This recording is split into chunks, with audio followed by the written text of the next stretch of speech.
All right.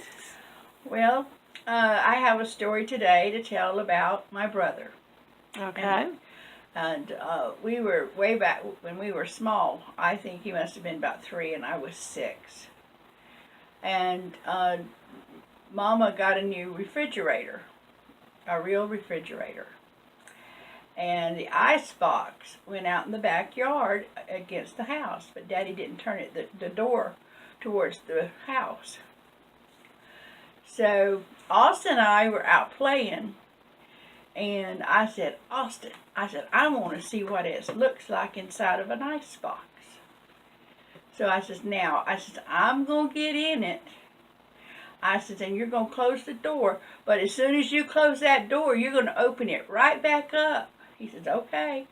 He was just a little fella. He was 3 and I was 6. Yeah. It was either 2 and 5 or 3 or 6. I don't know which. But anyway.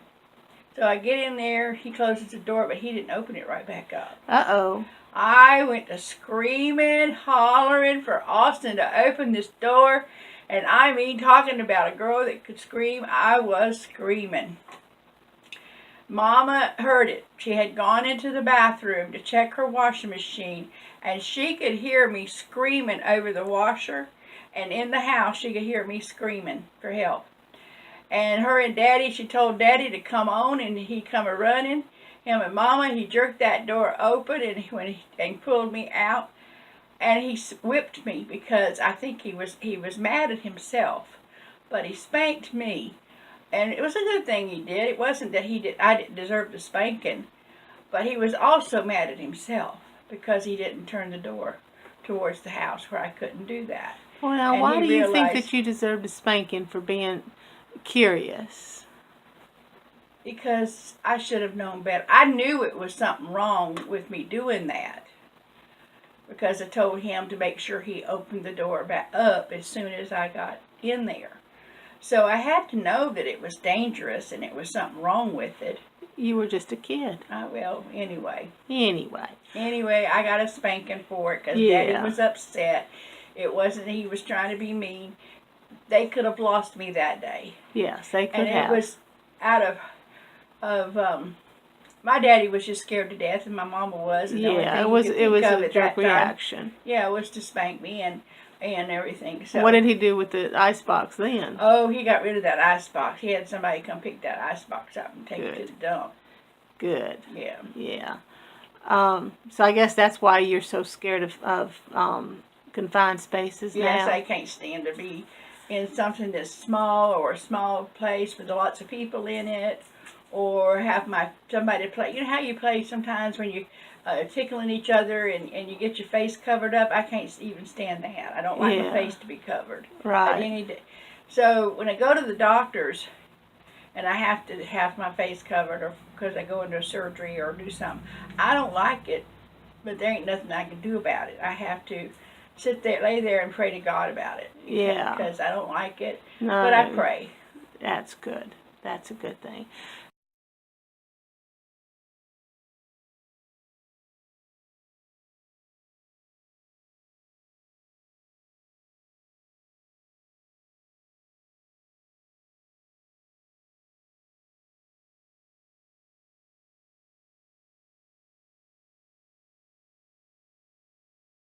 Tell me about having that desk when you were a kid at school. When I was a little girl in 1st and 2nd grade, this is the kind of seats we had.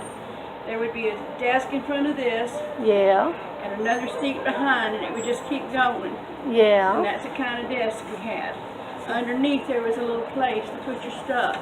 Let's see if this one has that. Hold on. I'm going to move the lamp so you don't break it. So I can try and lift it. Oh, no, they've got it fixed where it don't lift up. No, it wouldn't lift up. No. You just have to take your stuff out. Okay, get up. Let me...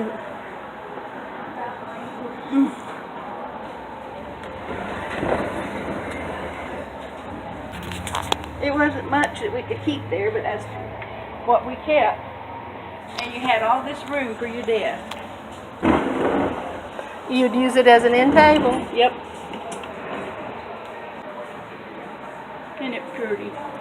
It's very nice. For $55, that's an antique. That's all it is. It's 55 antique school desk. And I can swear to it is because I've sat in it before. Might have been the one I sat in. Now, in a previous video, you had told some stories about a couple of your siblings, Linda and Joyce and Austin, but you didn't get to tell any about Donna, Lisa, and Cindy. Do you have some stories to share about them? Well, I think I was visiting in Florida. I guess we must have lived in Mississippi at the time. And when we lived in Mississippi, we got to go home a little often. Well, but anyway, Mother was telling me about the story of when Donna and Lisa were supposed to take turns spending the night with our sister Linda, which is 5 years younger than me. And so it was, of course, Lisa's turn first. So Lisa went and spent the weekend with Linda, and then Mother went to pick her up, and Lisa didn't want to go, but Mama told her to get in the car, but she didn't want to leave Linda. So Donna was there, and then Donna couldn't stand Lisa to cry. Donna had a big heart even as a kid, and she went to the door and she got Lisa's hand, Mama said, and at the car door and brought her to Linda. And so she stayed, and Donna went home with her mama. And I'm sure that her and Mama had a good time. Her and Mama were close. Yes, they always But every were. time I think about it, I tear up. I can't help it. It's just a very tender story. Just one of those little things. But the biggest thing in my heart that I remember that touched me was when we lived in Georgia, remember? When we lived in Georgia, and Linda was coming to see me, because Linda came on the bus several times to see me when I lived in Georgia. But one of the times, I was in for a big surprise, because my sister brought Donna with her. And I forgot how many days they got to stay. I think like 4 days or something like that. I was so excited, because Donna got to come, and you and her got to play together. Yeah. Y'all were really close. We were very close when we were kids. Were young. And close. I was close to Donna, and I'm still close to Donna. I've always been close to Donna. I love Donna. And Lisa was very close to David. And I remember how she used to copy certain things that David did. She used to copy his walk. She could walk just like David. And her mama would say, Lisa, stop walking like David Paxton. I mean it. She never did. I don't know when she finally gave it up, but she walked like David. She loved David. She was very close to David, and David was very close to Lisa.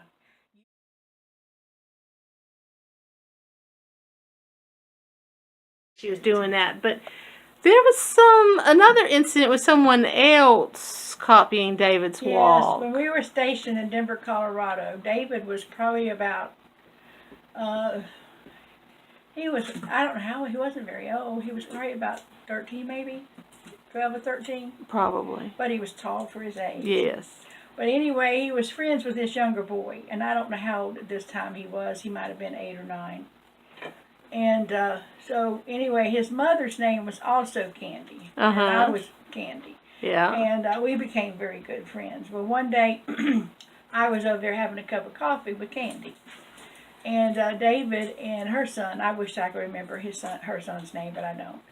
And he came in the house, and she said to her son, can't you learn, do you have to copy David Paxton's walk too? Can't you learn somebody else's walk? Why did you have to pick his walk for? Because David had, actually, if you really want to know who I think he walked like, was John Wayne. I think sometime or another in his life he saw a John Wayne movie, and he walked just like John Wayne. And then everybody was copying him. So David was being copied by this little boy. And his mama said, couldn't you have figured out something else to do? Why did you have to copy his walk? That's funny. But David...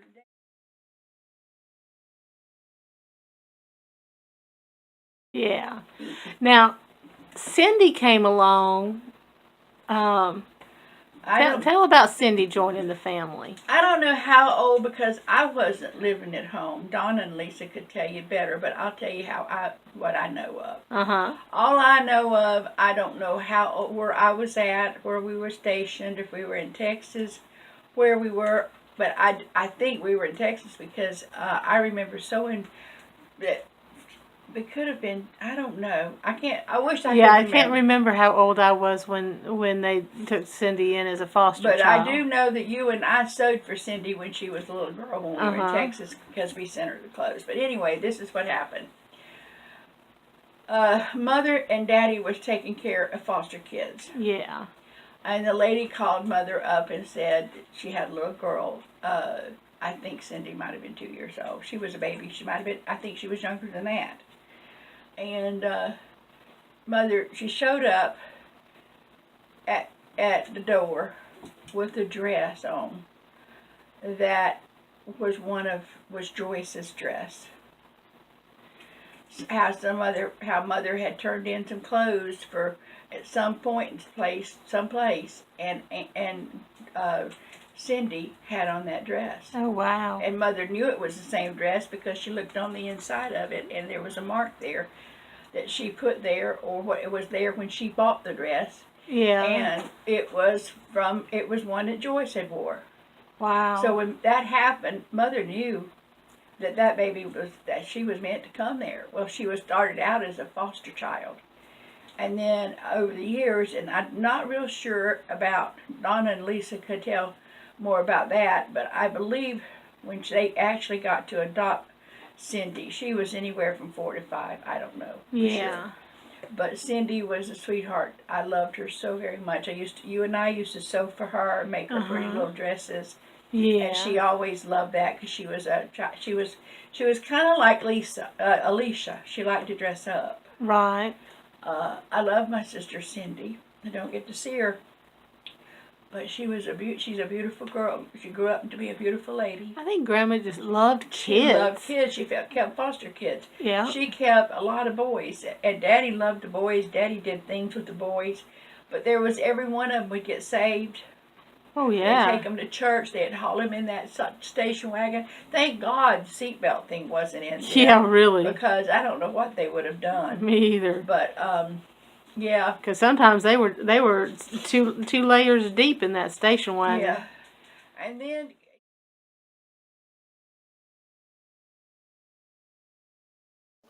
all right. I want to tell a story. I want to tell some very sweet and wonderful things that my sister Lisa has done for me. Lisa, way back when, Lisa was married to her second husband, and he had a good job, and he made good money. And I remember going home, and I don't think I was there for Christmas time either. I think I just went home and to see him, see everybody, and see Mama and all. And Lisa says, "Come on, we're gonna go shopping." I said, "Okay." So we all got in the car, Mama too, and Linda, and I think we all went to the mall. And anyway, Lisa saw the mixers, and she had a buggy, and she put her one in there, and then all of a sudden she put another one in there. And I says, "What are you getting? 2 mixers?" She says, "Because one of them's yours." I says, "No, Lisa, that's too much money." I said, "That's way too much money." Because it was a KitchenAid, isn't it? It's a KitchenAid. Yes, ma'am. Best they make. And she bought me my mixer, my KitchenAid mixer that I've had ever since. Never anything has ever happened to it. It has always worked. And you stop and you think, yeah, I used it. I've used my mixer before I started having a ministry, but I didn't use it back then like I do now. If I didn't have my mixer, I wouldn't have a ministry at church. Nope. And my sister bought me that with all the love of her heart. Yep. She bought me that mixer. So she plays a part in my ministry. In your ministry. Yes, because she provided a much needed tool. Yes. Long before she had any idea. but she wanted me to have that mixer. It was very important for me to have that mixer. That's awesome. And it wasn't a cheap one. It was the KitchenAid. Yeah. The most expensive. And it has never, only thing I've ever had to get, and you just did it not too long ago, a couple months ago, the beater broke. You finally wore out the beater after, what, 2 decades? And I almost cried because I thought I wasn't going to be able to use my mixer. Yeah. And you got online and you found out that you could buy another big beater. Yep. So and you ordered it and I got it. Yep. And so I'm still in business. Yes, you are. But Lisa plays a part in that ministry. Yes, she does. And she also did something else really awesome for us a few years ago. Yeah, well, it's been quite a few years ago. It was still when Benny was living, quite a long time ago. So, more than 10 years ago. Anyway, they had come to visit. I don't know who all came with her, but I know it was her, and I don't remember who else. Her and her kids. Kids and all.